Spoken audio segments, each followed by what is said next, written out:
하나님께서 오늘 저희에게 주시는 말씀은 고린도후서 8장 1절부터 24절입니다.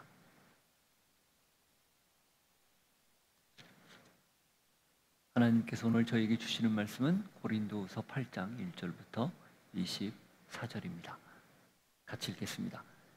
형제들아, 하나님께서 마게도냐 교회들에게 주신 은혜를 우리가 너희에게 알리노니 환난의 많은 시련 가운데서 그들의 넘치는 기쁨과 극심한 가난이 그들의 풍성한 연보를 넘치도록 하게 하였느니라. 내가 증언하노니 그들이 힘대로 할 뿐 아니라 힘에 지나도록 자원하여 이 은혜와 성도 섬기는 일에 참여함에 대하여 우리에게 간절히 구하니 우리가 바라던 것뿐 아니라 그들이 먼저 자신을 주께 드리고 또 하나님의 뜻을 따라 우리에게 주었도다. 그러므로 우리가 디도를 권하여 그가 이미 너희 가운데서 시작하였은즉 이 은혜를 그대로 성취하게 하라 하였노라. 오직 너희는 믿음과 말과 지식과 모든 간절함과 우리를 사랑하는 이 모든 일에 풍성한 것 같이 이 은혜에도 풍성하게 할지니라. 내가 명령으로 하는 말이 아니요 오직 다른 이들의 간절함을 가지고 너희의 사랑의 진실함을 증명하고자 함이로라. 우리 주 예수 그리스도의 은혜를 너희가 알거니와 부요하신 이로써 너희를 위하여 가난하게 되심은 그의 가난함으로 말미암아 너희를 부요하게 하려 하심이라. 이 일에 관하여 나의 뜻을 알리노니 이 일은 너희에게 유익함이라. 너희가 1년 전에 행하기를 먼저 시작할 뿐 아니라 원하기도 하였은즉 이제는 하던 일을 성취할지니 마음에 원하던 것과 같이 완성하되 있는 대로 하라. 할 마음만 있으면 있는 대로 받으실 터이요 없는 것은 받지 아니하시리라. 이는 다른 사람들은 평안하게 하고 너희는 곤고하게 하려는 것이 아니요 균등하게 하려 함이니 이제 너희의 넉넉한 것으로 그들의 부족한 것을 보충함은 후에 그들의 넉넉한 것으로 너희의 부족한 것을 보충하여 균등하게 하려 함이라. 기록된 것과 같이 많이 거둔 자도 남지 아니하였고 적게 거둔 자도 모자라지 아니하였느니라. 너희를 위하여 같은 간절함을 기도의 마음에도 주시는 하나님께 감사하노니 그가 권함을 받고 더욱 간절함으로 자원하여 너희에게 나아갔고 또 그와 함께 그 형제를 보내었으니 이 사람은 복음으로써 모든 교회에서 칭찬을 받는 자요 이뿐 아니라 그는 동일한 주의 영광과 우리의 원을 나타내기 위하여 여러 교회의 택함을 받아 우리가 맡은 은혜의 일로 우리와 동행하는 자라. 이것을 조심함은 우리가 맡은 이 거액의 연보에 대하여 아무도 우리를 비방하지 못하게 하려 함이니 이는 우리가 주 앞에서뿐 아니라 사람 앞에서도 선한 일에 조심하려 함이라. 또 그들과 함께 우리의 한 형제를 보내었노니 우리는 그가 여러 가지 일에 간절한 것을 여러 번 확인하였거니와 이제 그가 너희를 크게 믿음으로 더욱 간절하니라. 기도로 말하면 나의 동료요 너희를 위한 나의 동역자요 우리 형제들로 말하면 여러 교회의 사자들이요 그리스도의 영광이니라. 그러므로 너희는 여러 교회 앞에서 너희의 사랑과 너희에 대한 우리 자랑의 증거를 그들에게 보이라. 하나님 아버지, 바울의 계속되는 권면을 들으면서 오늘 말씀을 통해서 우리가 이 땅을 살아가며 어떻게 재정을 사용해야 되는지 원칙을 바로 세우고 싶습니다. 들려주시는 말씀이 우리의 삶을 바꾸는 복된 말씀 되게 하여 주옵소서. 예수 이름으로 기도하옵나이다. 아멘. 바울이 고린도후서를 쓴 목적은 크게 세 가지 정도였습니다. 제일 먼저 거짓 교사들의 선동 때문에 자신에 대해서 오해하고 있는 사도권에 대해서 의문을 품는 고린도 성도들을 향해 자신의 사도권을 주장하는 내용이었죠. 또 바울이 온다고 했지만 오지 않고 편지만 보내고 계속 약속을 미루는 이런 언행이죠. 이 언행을 보고 믿어하지 않는 그들에게 여러 이유 때문에 가고 싶은 마음이 굴뚝 같았지만 가지 못했다. 나는 당신들이 생각하는 것처럼 그렇게 변덕스러운 사람이 아니다 라는 걸 밝히기 위해서 썼습니다. 그리고 세 번째는 바울이 모금 활동을 하고 있었는데 그 모금 활동을 오해한 것을 바로잡기 위해서 썼습니다. 예루살렘 교회에 기근이 있었고 그 교회를 돕기 위해서 소아시아 지역과 그리고 유럽 지역에서 구제 헌금을 모으고 있었죠. 그런데 이 거짓 교사들이 바울의 인격이나 그의 도덕성을 트집 잡아서 이걸 빌미로 자기 사익을 취하려고 저렇게 모금 활동을 하는 것이다 라는 그런 얘기를 했기 때문에 바울이 그걸 바로잡기 위해서 이 고린도후서를 쓰게 됩니다. 1장에서 7장까지는 그 첫 번째와 두 번째에 관련된 내용들이 주를 이루었어요. 그 중에서도 첫 번째, 사도권에 대한, 자신이 어떻게 해서 사도가 되었는지, 그리고 사도로서 어떤 모습으로 살아갔는지 또 살아갈 것인지를 구체적으로 이야기하는 내용들이 주를 이루었습니다. 화해의 직분을 맡았다. 새 언약의 일꾼이다. 그걸 위해서 최선을 다해서 지금까지 살아왔다. 이런 얘기를 했죠. 그리고 이제 10장에 넘어가면 10장, 11장, 12장이 또 그와 관련된 내용을 또 이야기를 합니다. 그래서 10장부터는 지극히 좀 개인적인 고백들을 많이 해요. 고생했던 이야기라든지 이런 것들을 하면서 사도권에 대한 이야기를 변호를 하죠. 그리고 이 8장과 9장은 그럼 무언가? 이 세 번째 오해, 바울이 구제 헌금을 자기 개인적인 이익을 위해서 편취하려고 저렇게 모으고 있다라는 사실을, 모으고 있다라고 그 이야기하는, 선동하는 것을 바로잡기 위한 내용이 주를 이룹니다. 근데 이게 감사하게도 이 말씀이 그걸 오해를 불식시키기 위해서 꺼낸 말씀이지만 오늘날 우리 성도들이 살아갈 때 재정 사용을 어떻게 할 것인지에 대한 원칙을 굉장히 많은 부분 제시해 줍니다. 사실 고린도 교회가 유럽 지역에서 제일 먼저 모금 활동을 한 걸로 보입니다. 10절을 보면 이런 표현이 나와요. 이 일에 관하여 나의 뜻을 알리노니 이 일은 너희에게 유익함이라 너희가 1년 전에 행하기를 먼저 시작할 뿐 아니라 원하기도 하였은즉.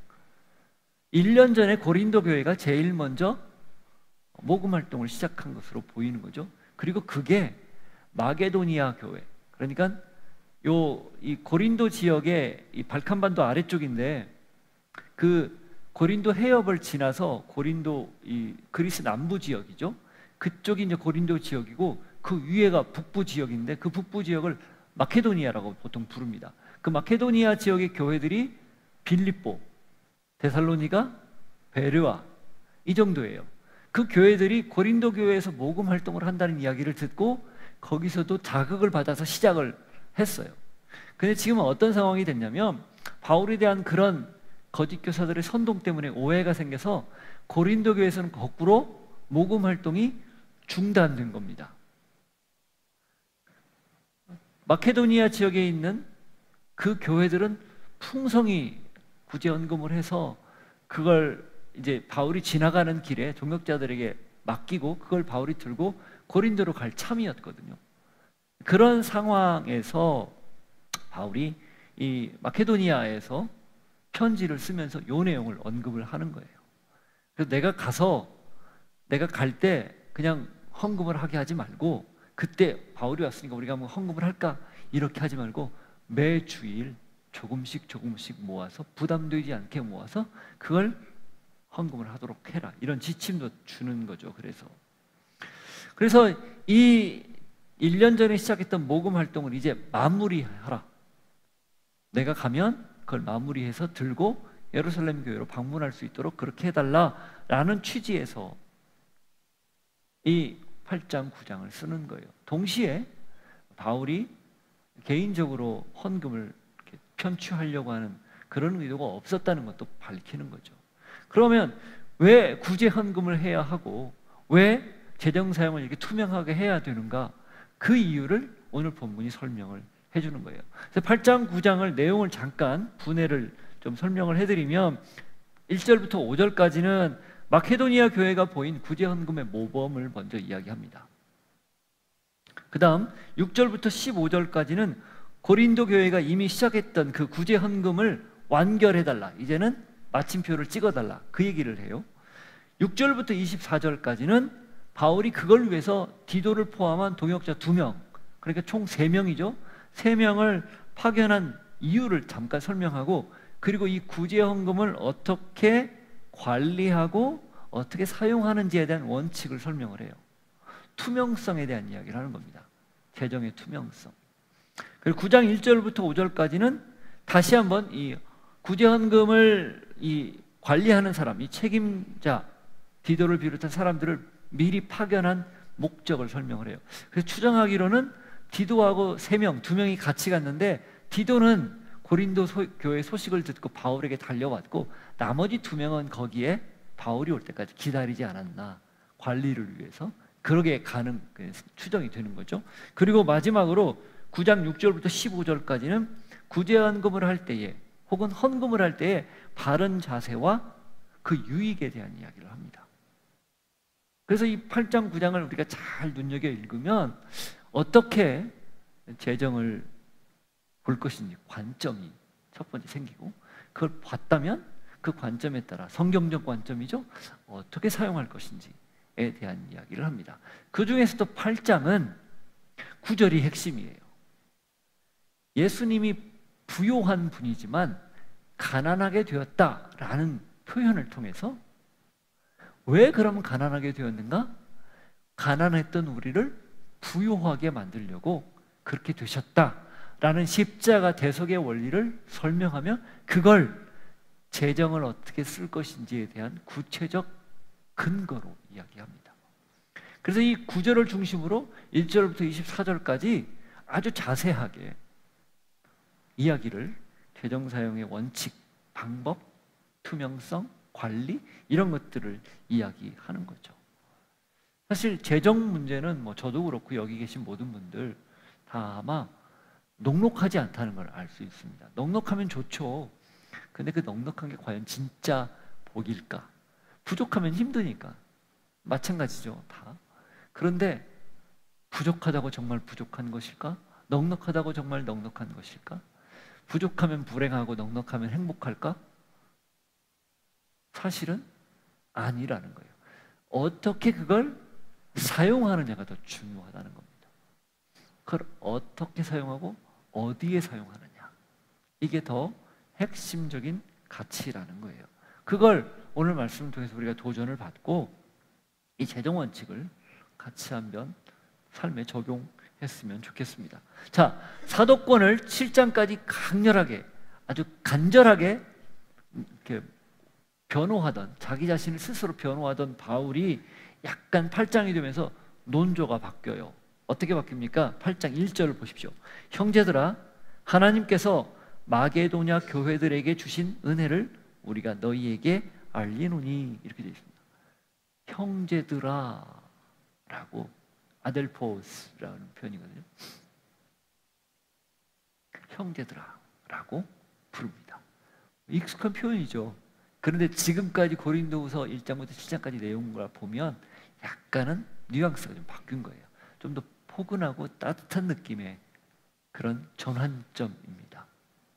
세 번째 바울에게 갖고 있었던 오해를 불식하기 위해서 바울이 다소 좀 누그러뜨린 표현으로 혹은 좀 더 따뜻한 표현으로 그렇게 접근하는 거죠.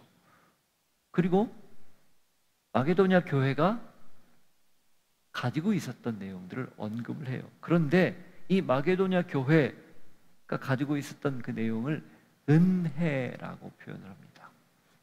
은혜. 여기서 은혜는 우리가 보통 알고 있는 카리스, 헤세드, 그런 말이죠. 근데 약간 완곡 어법이에요. 이 내용으로 보면, 8장 전체의 내용으로 보면 고린도 교회의, 아니 그 마게도냐 교회의 은혜는 구제 헌금을 뜻합니다. 근데 왜 바울이 굳이 은혜라는 표현을 썼을까요? 이 은혜라는 표현의 원문의 뉘앙스는 관대함입니다. 관대함. 마게도냐 교회 성도들이 하나님의 은혜를 모르고 있을 때 하나님의 일방적인 그 은혜를 바울을 통해서 전해 듣고, 그 하나님의 은혜, 곧 관대함 때문에 자신들이 구원이라는 복을 받았거든요. 그래서 그 은혜에 감격해서 기꺼이 자신들을 먼저 드렸고, 그리고 그 드린 구체적 표현으로 고린도 교회로부터 전해오는 이야기를 듣고 또 바울이 전해줬던 이야기를 들으면서 예루살렘 교회를 위한 구제 헌금에 참여했다는 뜻입니다. 그들에게 환난과 시련이 많았음에도, 바꿔 말하면 헌금을 하기에 녹록하지 않은 형편이었음에도 불구하고 그들이 풍성하게 할 수 있었다는 거예요. 그게 바로 하나님의 은혜 때문이었다는 겁니다. 하나님의 관대함 때문에 그들 역시 관대하게 은혜를 흘려보냈다, 그 말이에요. 그게 구체적 내용이 2절과 5절이에요. 2절부터 5절. 환난의 많은 시련 가운데서 그들의 넘치는 기쁨과 극심한 가난이 그들의 풍성한 연보를 넘치도록 하게 하였느니라. 뭐라고 되어 있어요? 환난의 많은 시련 가운데 그들이 뭐가 넘쳤다고요? 기쁨이 넘쳤어요. 극심한 가난 가운데 뭐가 넘쳤다고요? 연보가 풍성하게 넘쳤다고 이야기합니다. 계속 보세요. 내가 증언하노니 그들이 힘대로 할 뿐 아니라 힘에 지나도록 자원하여 이 은혜와 성도 섬기는 일에 참여함에 대하여 우리에게 간절히 구하니, 힘대로 형편대로 했을 뿐 아니라 힘에 지나도록, 힘에 넘치도록 최선을 다해서 참여하면서, 거기 4절에 나오는 것처럼 이 성도들 섬기는 일, 예루살렘 교회 성도들 섬기는 일에 자신들도 참여할 수 있도록 요청했다, 그 말이에요. 누구에게? 바울 일행에게. 5절, 우리가 바라던 것뿐 아니라 그들이 먼저 자신을 주께 드리고 또 하나님의 뜻을 따라 우리에게 주었도다. 하나님의 은혜, 관대함을 풍성히 경험한 그들이 그 은혜에 감사해서 자신들도 관대하게 풍성하게 나누기를 즐겨야 했고 자원해서 참여했다, 그 말입니다. 하나님께 받은 걸 생각하면 드리는데, 나누는데 주저할 이유가 없는 거죠. 드릴 게 없어서 드리지 못하는 게 아니라 사실은 마음이 없어서, 또 마음속에 은혜가 메말라서 드리지 못하는 경우가 더 많습니다. 드리는 양에 많고 적고 우리는 따지죠. 그러나 하나님은 그 마음이 있느냐 없느냐를 따지는 거예요. 예수님이 복음서에서 아주 분명한 메시지를 하나 주셨죠. 무슨 얘기예요? 짐작하시죠? 두렙돈을 냈던 여인의 이야기입니다. 자, 마가복음 12장 41절부터 44절까지를 보시죠. 이게 왜 굳이 성경에 기록되었을까?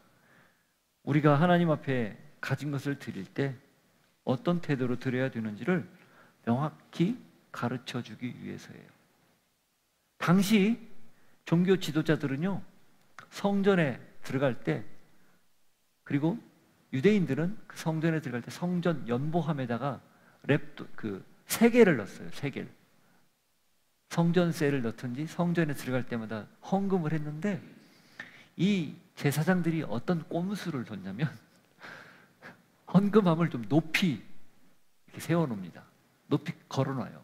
그리고 그게 동전을 넣으면 밑으로 떨어져서 소리가 딸그랑하고 나도록 좀 간격을 두고, 그 붙여놓으면 소리 안 나니까 높이 떼어놓는 거예요. 그래서 거기다 던지면, 돈을 넣으면 어떤 소리가 날까요? 넣는 만큼 차르르 소리가 나거나 땡 소리가 나는. 그래서 이 청각적으로 많이 넣었다 적게 넣었다 이게 드러나도록 해놨어요. 거기 들어가는 사람마다 부담스러운 거예요. 쉽게 말하면 10,000원짜리를 10원짜리를 바꿔가지고 와르르 집어넣는 그런 편법도 생겼겠죠. 그러니까 그렇게 돈을, 바리새인들이나 종교 지도자들은 그렇게 돈을 많이 넣고 사람들이 보면 칭찬을 하니까 콧대를 세우고 목을 고추 세우고 그러고 성전으로 들어가는 거예요. 근데 거기 들어갈 때 없고 힘든 사람들은 겨우 가지고 있는 건 뗄랑 몇 푼 이 정도 드리고 들어가는 거죠. 이게 얼마나 소위 말하면 나쁜 짓입니까? 근데 예수님이 그걸 덩그러니 쳐다보고 있다가 그 헌금함에 두렙돈, 요즘으로 치면 한 200원 정도 됩니다. 2렙돈을 집어넣는 여인을 보고 이런 말씀을 주신 거예요. 자, 41절부터 44절까지 같이 한번 읽죠. 예수께서 헌금함을 대하여 앉으사, 헌금함을 대하여 앉으사, 마주보고 앉았다 그 말이에요. 무리가 어떻게 헌금함에 돈 넣는가를 보실세. 여러 부자는 많이 넣는데 한 가난한 과부는 2렙돈 곧 한 고두란트를 넣는지라. 예수께서 제자들을 불러다가 이르시되, 자, 뭐라고 말씀하십니까? 내가 진실로 너희에게 이르노니 이 가난한 과부는 헌금함에 넣는 모든 사람보다 많이 넣었도다. 그들은 다 그 풍족한 중에서 넣었거니와 이 과부는 그 가난한 중에서 자기의 모든 소유 곧 생활비 전부를 넣었느니라 하시니라. 통렬하게 예수님이 당시의 세태를 꼬집는 거예요. 이게 무슨 의미일까요? 자, 마게도냐 교회 성도들은 환난 중에 있었고 극심한 어려움 중에 있었는데 힘에 닿도록 혹은 부치도록 넘치도록 헌금을 했어요. 무슨 말일까요? 마음을 실어서 하나님이 주신 은혜를 기억하고 감사해서 최선을 다해서 했다는 얘기예요. 이걸 오해하면 안 돼요. 중요한 건 마음이라는 거예요. 어떤 태도. 많고 적고는 그 다음 문제예요. 아니, 저 맨 마지막 문제예요. 아니, 아예 문제조차 되지 않는 겁니다.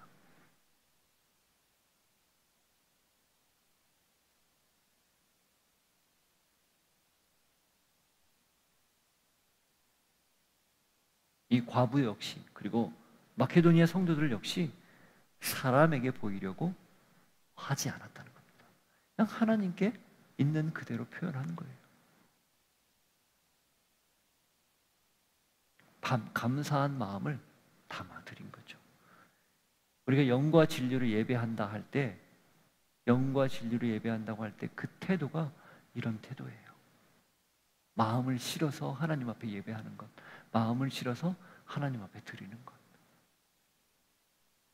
매주일이 아니어도 괜찮고 매달 아니어도 괜찮아요.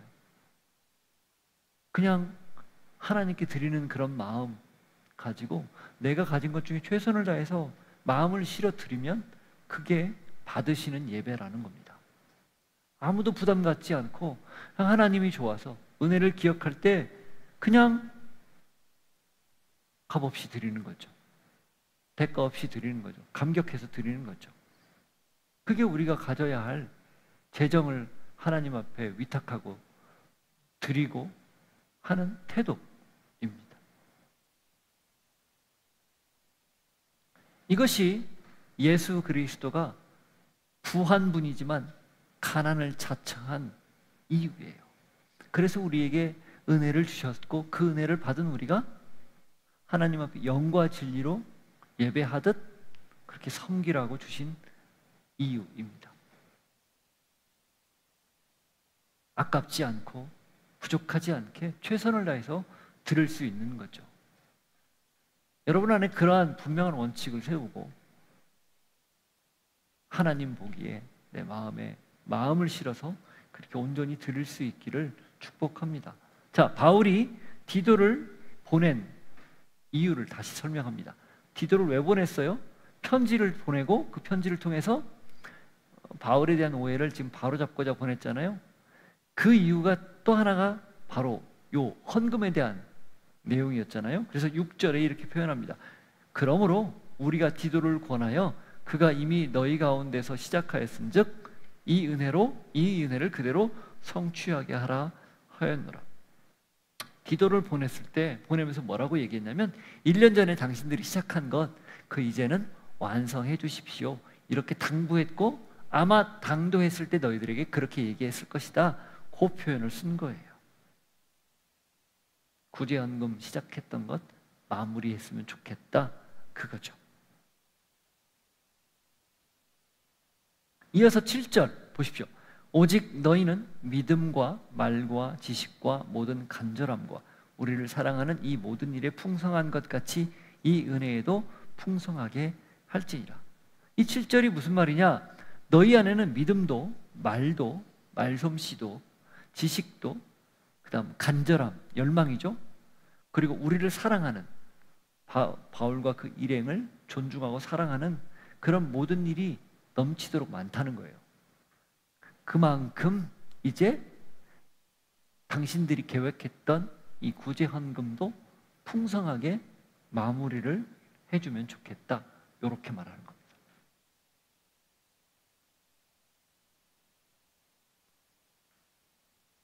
8절 보세요. 내가 명령으로 하는 말이 아니요 오직 다른 이들의 간절함을 가지고 너희의 사랑의 진실함을 증명하고자 함이로라. 그러니까 하라고 명령하는 게 아니라 당신들이 그런 은혜를 받았고 풍성한 것이 넘치도록 있다면 이제 구체적으로 그 사랑을 겉으로 드러나게 표현하는 이 구제 헌금에 동참하는 일도 그렇게 마무리해달라, 이런 말이에요.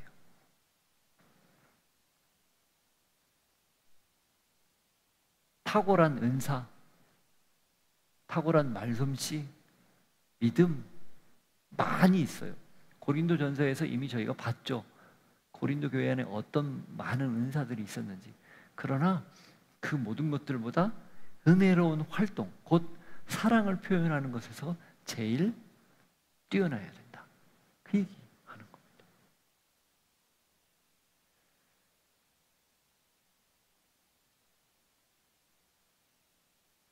사람들은요, 교회 안에 이런 은사나 혹은 사역자들 안에 이런 모습이 보이면 관심을 갖습니다. 고린도 교회가 어쩌면 관심을 많은 사람들에게 받는 그런 교회였을지 몰라요. 그런데 그걸 잘 생각해 보면 그 관심 갖는 이유가 뭘까요? 그 사람들이 가지고 있는 은사나 그 사역자가 가지고 있는 그 능력이 자기에게 유익할 것 같아서 사실은 관심을 갖는 거예요. 그러니까 다분히 이기적인 동기라는 거죠. 근데 그게 과연 정말 신앙일까요? 이기적인 동기가? 저는 그렇다고 생각하지 않습니다. 성경에서도 그렇게 얘기하지 않아요. 신앙은 절대 이기적이지 않습니다. 그래서 우리가 그런 얘기 요즘 많이 듣잖아요. 이기적인 그리스도인이라는 말 자체는 없다. 그리스도인이라는 말은 이기적인 것과 상관없는 그런 사람인데 어떻게 그리스도인이 이기적인가? 그건 그리스도인이 아니다라는 그런 말들을 많이 듣죠. 이기적이기 때문에, 자기 중심적이기 때문에 드리는 거, 또 내놓는 거, 섬기는 거, 거기에 갸우뚱하는 거예요. 인색한 거죠. 신앙을 빙자한 자기 만족과 어쩌면 이기심의 발로일 뿐이라는 겁니다. 교회다운 교회가 아닙니다. 교회가 아닌데 교회라 착각하는 교만이고 무지이죠. 성도다운 성도도 아닙니다. 성도가 아닌데 성도라고 확신하는 자기 기만의 극치입니다. 성경의 메시지는 사랑하되 실질적으로 드러나게 그렇게 사랑하라는 거. 이게 성경의 메시지예요. 요한일서 3장 17절부터 20절을 보십시오.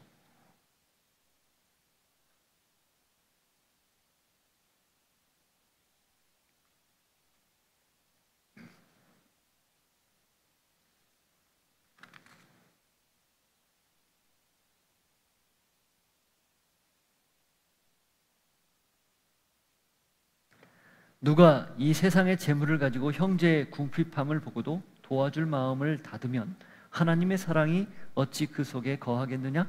자녀들아, 우리가 말과 혀로만 사랑하지 말고 행함과 진실함으로 하자.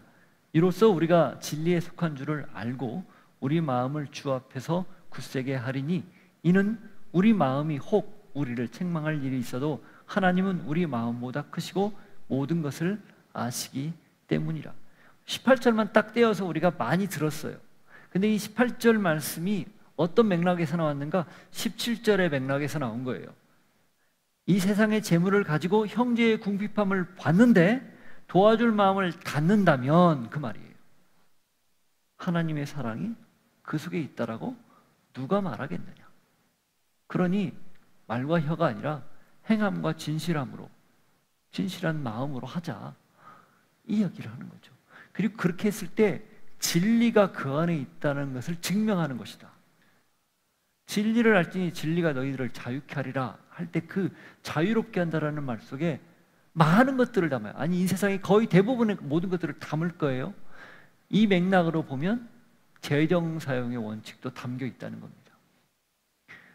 물질의 노예가 될 수 있는 우리를 진리 안에서 자유롭게 하면 그 물질을 하나님이 주신 것으로 알고 감사하며 받고, 그리고 나에게 충분히 쓸 수 있을 만큼 쓰게 한 다음 잉여 물질 혹은 부족하더라도 누군가 도와줘야 되는 상황, 누군가를 섬겨야 되는 상황이 되면 기꺼이 흘려보낼 수 있는 진정한 자유, 그 진리 안에서 자유를 맛보게 된다, 그런 말이죠.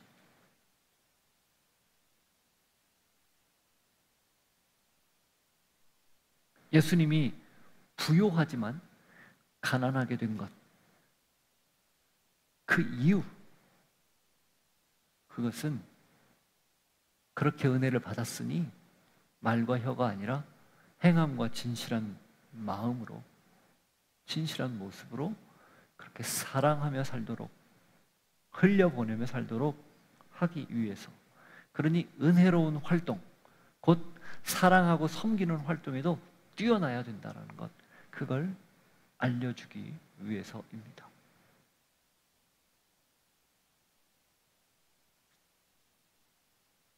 바울이 이렇게까지 말하는 이유를 설명합니다. 9절이에요. 우리 주 예수 그리스도의 은혜를 너희가 알거니와 부요하신 이로써 너희를 위하여 가난하게 되심은 그의 가난함으로 말미암아 너희를 부요하게 하려 하심이라. 이 바울의 십자가에 대한 이해가 이보다 더 명확하게, 분명하게 기록된 구절들이 흔치 않아요. 물론 많죠. 근데 이게 아주 구체적으로 우리의 삶에 실질적으로 적용될 수 있는 그런 부분입니다.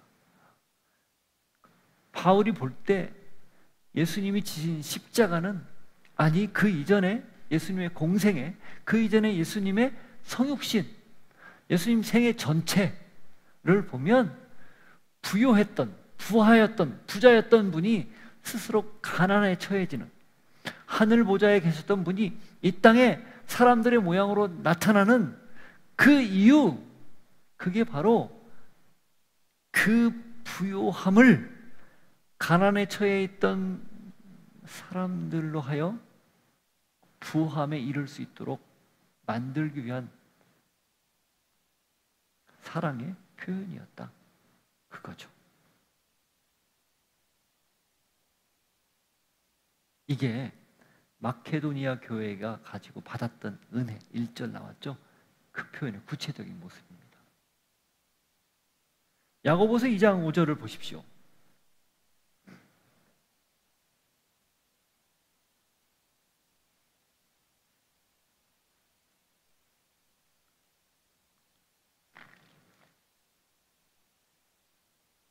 이 야고보서 2장은 부자와 가난한 자를 차별하는 당시의 잘못된 관행들을 지적하는 내용이에요. 거기서 야고보가 이렇게 지적합니다. 내 사랑하는 형제들아 들을지어다. 하나님이 세상에서 가난한 자를 택하사 믿음에 부요하게 하시고 또 자기를 사랑하는 자들에게 약속하신 나라를 상속으로 받게 하지 아니하셨느냐. 가난한 자들을 택하사 어디에 부요하게? 믿음에 부요하게. 아무것도 없던 자들을 택해서 하나님 나라를 유업으로 상속받을 수 있는 상속권을 줬고, 실제로 하나님 나라를 그들이 유업으로 받을 수 있는 가장 부유한 사람으로 만든 것, 이게 하나님이시다는 거예요. 그러니 부자와 가난한 자, 가난한 자와 부자가 서로 차별하거나 역차별하거나 그런 거 있을 수 없다, 그 얘기하는 거죠.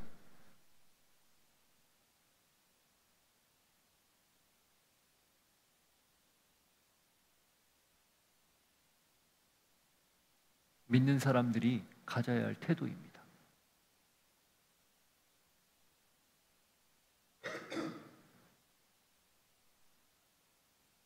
이런 태도로 마음을 바로잡았다면 이제 결심했던 것을 실행하라 도전하죠. 10절, 12절. 이 일에 관하여 나의 뜻을 알리노니 이 일은 너희에게 유익함이라.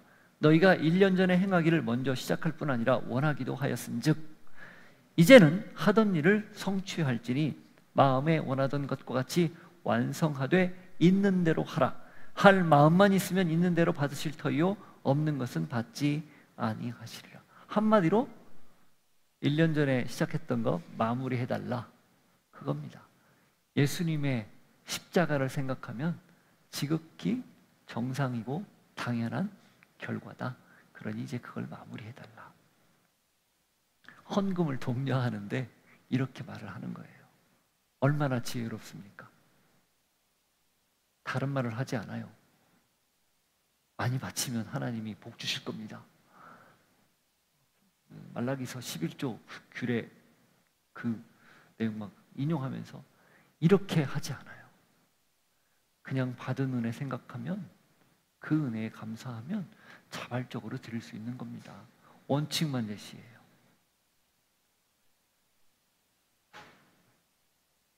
얼마나 많이 하나님의 이름을 빙자한 그런 모금 활동들을 합니까? 제가 헌금이라고 안 했어요. 모금이라고 그랬어요. 헌금이라는 말을 거기에 넣기가 너무 미안해서. 성전을 건축한다고 얼마나 많이 모금 활동을 합니까? 한국교회 통계를 보면 성도들이 헌금을 교회 짓는데 상당 부분 씁니다. 어마어마하게 써요. 그 교회 짓지 말고 성도 각 개인이 교회인데 그 교회 짓는 데 쓰면 얼마나 좋아요.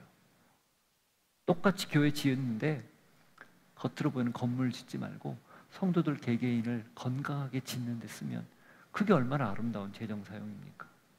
안타까울 뿐이죠. 바울은 그런 얘기 일절하지 않습니다. 그냥 원칙만 제시해요. 그리고 그 원칙에 따라 기꺼이 함께 동참하기를 요청하죠.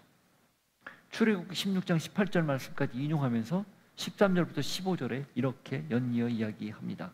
이는 다른 사람을 평안하게 하고 너희는 곤고하게 하려는 것이 아니요 균등하게 하려 함이니 이제 너희의 넉넉한 것으로 그들의 부족한 것을 보충함은 후에 그들의 넉넉한 것으로 너희의 부족한 것을 보충하여 균등하게 하려 함이라. 기록된 것 같이 많이 거둔 자도 남지 아니하였고 적게 거둔 자도 모자라지 아니하였느니라. 거기 많이 거둔 자도 남지 않고 적게 거둔 자도 모자라지 않았다. 이게 출애굽기 16장에 나오는 내용이에요. 그걸 통해서 무엇을 얘기하는 거냐? 이걸 통해서 이 헌금 활동을 통해 헌금을 통해 균등하게 하려고 한다. 그리고 평안하게 하려고 한다. 이렇게 이야기를 하는 거예요. 이 평안이 뭘까요? 이건 가난이나 괴로움 혹은 어려움에 빠진 사람들을 그것으로부터 풀어내는 것, 자유롭게 하는 걸 뜻합니다. 그러니까 이 마게도냐 교회와 고린도 교회, 이 고린도 지역에 있는 교회가 헌금을 해서 그걸 예루살렘 교회에 보내 사용을 하면 그 예루살렘 교회 그 기근 때문에 어려움에 처해 있는 사람들이 거기로부터 노임을 받는다. 그래서 평안해진다. 그 이야기예요. 그리고 두 번째, 균등이라는 말을 했어요. 이 균등은 균일하게 맞추는 건데 공산주의에서 이야기하는 평등이 아니에요. 달라요. 하나님의 은혜를 받아서 그 은혜 때문에 자발적으로 내놓는 걸 통해서 모두가 사랑에 깊이 빠져서 마음으로 실제 삶으로 평화로워지는 상태를 균등이라고 한 겁니다. 그래서 이 평안과 균등이 같은 의미예요.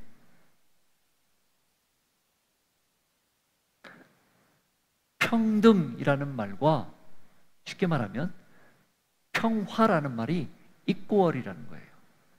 여기 뉘앙스로는.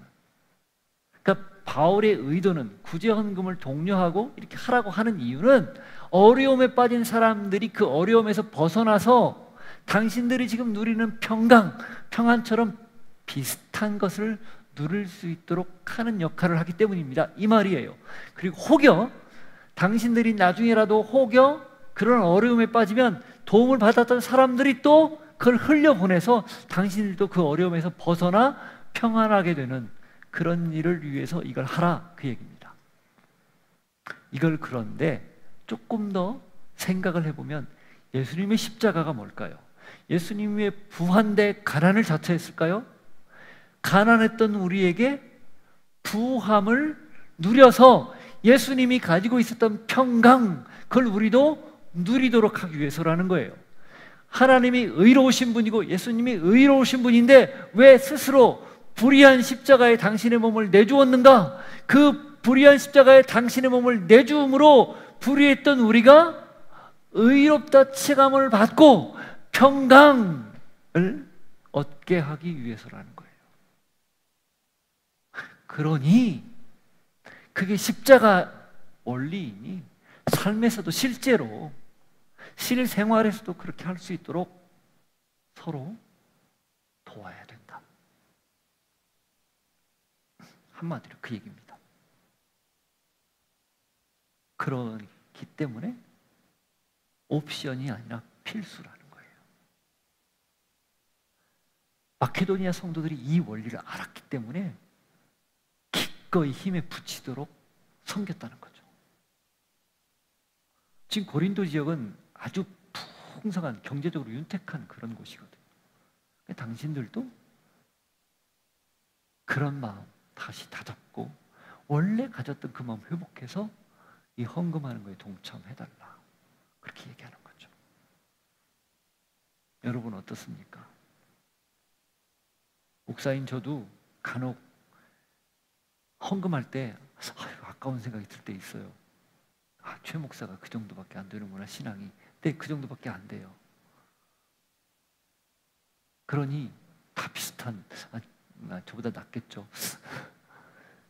이게 재정을 볼 때 드는 생각들이에요. 그럼에도 불구하고 자꾸 마음을 다잡는 거예요. 하나님 주신 은혜를 생각해 보면, 하나님이 부어주신 은혜를 떠올려 보면 이건 지극히 자발적으로 당연히 해야 되는 일이라는 것을 알게 되는 거죠. 그리고 그걸 흘려보냈을 때 말로 할 수 없는 기쁨, 그리고 그 흘려보냈을 때 그 사람이 평안해지는 걸 보면 하늘로부터 오는 큰 기쁨이 사로잡는 걸 경험합니다.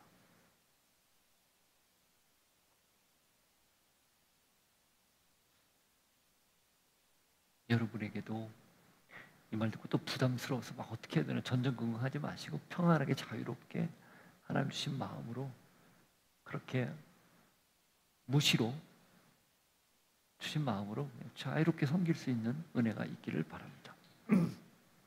바울이 이제 16절부터 24절까지 디도와 그 일행을 보낸 경위를 정확히 설명합니다. 16절, 21절까지 읽습니다.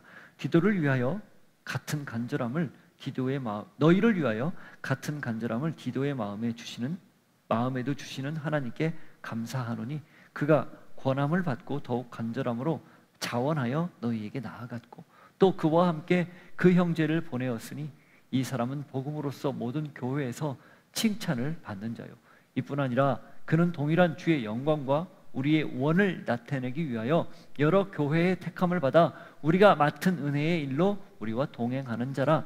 이것을 조심함은 우리가 맡은 이 거액의 연보에 대하여 아무도 우리를 비방하지 못하게 하려 함이니 이는 우리가 주 앞에서뿐 아니라 사람 앞에서도 선한 일에 조심하려 함이라. 바울이 디도와 그 일행을 보내면서 마지막으로 하는 얘기가 뭐냐면 재정을 관리하고 사용하는 원칙을 이야기하는데 뭐라고 얘기하는 거예요? 사람 앞에서 하나님 앞에서 아무런 거리낌이 없도록 하기 위해서 디도만 보내지 않았고 그 일행을 같이 보냈다, 그 이야기를 합니다. 거기 19절에 보면 여러 교회의 택함을 받아 우리가 맡은 은혜의 일로 우리와 동행하는 자라. 사람들이 인정한 사람이라는 거예요. 그죠? 누군지 이름은 기록되지 않았습니다. 익명이에요. 그러나 그런 사람이다 라고 이야기하는 거죠. 22절부터 보십시오. 또 그들과 함께 우리의 한 형제를 보내었노니 우리는 그가 여러 가지 일에 간절한 것을 여러 번 확인하였거니와 이제 그가 너희를 크게 믿음으로 더욱 간절하니라. 또 다른 사람도 이렇게 설명을 하는 거예요. 여러 가지로 간절하다. 그러니까 하나님 앞에 열망을 가지고 이 일을 잘 수행할 수 있는 그런 사람이다. 이렇게 말을 하는 거죠. 재정관리에 그 여러 명을 같이 함께 보내서 서로 투명하게 사용할 수 있도록, 그리고 재정적인 그런 일로, 재정 문제로 어떤 분란을 일으키지 않도록 그렇게 사람을 보냈다라는 겁니다. 그러면서 디도에 대해서도 말을 하죠. 디도로 말하면 나의 동료요, 너희를 위한 나의 동역자요, 우리 형제들로 말하면 여러 교회의 사자들이요 그리스도의 영광이니라. 디도에 대한 설명, 그리고 그 두 명의 형제들에 대한 설명을 이렇게 표현한 거예요. 자부심도 느껴지고 그들을 신뢰하는 것도 느껴집니다. 그러니 당신들도 그들에게 맡겨서 재정을 잘 관리할 수 있도록 그렇게 위탁해달라, 이 얘기죠. 24절. 그러므로 너희는 여러 교회 앞에서 너희의 사랑과 너희에 대한 우리의 자랑의 증거를 그들에게 보이라.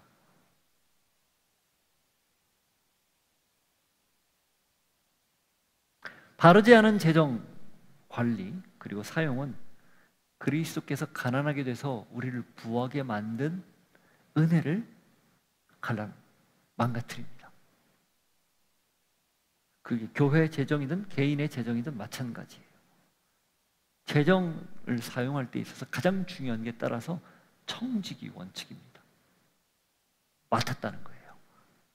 내 소유가 아니라는 겁니다. 내가 열심히 일해서 땀 흘려서 번 건데요, 아니라는 거예요. 하나님이 잠시 맡겼다는 거예요. 가지고 갈 것 아니잖아요. 자녀들에게 남겨는 줄 수 있죠. 다른 사람들에게 흘려보낼 수도 있죠. 근데 내 것이 아니라는 거예요. 이 개념이 너무 중요합니다. 이게 왜 중요한가? 그래야 재정으로부터 자유로울 수 있는 거예요. 진리 안에서 자유롭다라고 말할 때 이게 포함되는 거예요. 이게 내 거라고 주장하는 순간 이상합니다. 그 내 것이 나를 주장해요. 그쵸? 아이러니죠? 내 것 아니라고 생각하면 자유로울 수 있어요. 그러니까 물질의 지배를 당하지 않고 거꾸로 물질을 지배할 수 있는 능력은 어디서 나오는가? 요 원칙에서 나옵니다. 내 것 아니고 하나님 거라는 원칙. 잠깐 맡아서 관리, 위탁, 경영, 위탁 관리 한다라는 생각.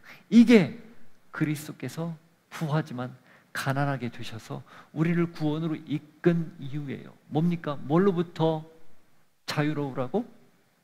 모든 하나님 외에 다른 것들로부터 자유로우라고.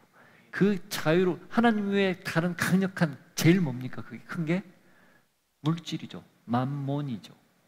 거기로부터 벗어나라고. 말씀을 정리합니다. 바른 재정 사용의 원칙을 오늘 바울이 제시를 했어요. 예수님이 부한 분이 스스로 가난에 처한 이유, 그 은혜를 기억하고 자원에서 있는 그대로 양의 많고 적고가 아니라 마음을 실어서 드리라고 그렇게 십자가를 졌습니다.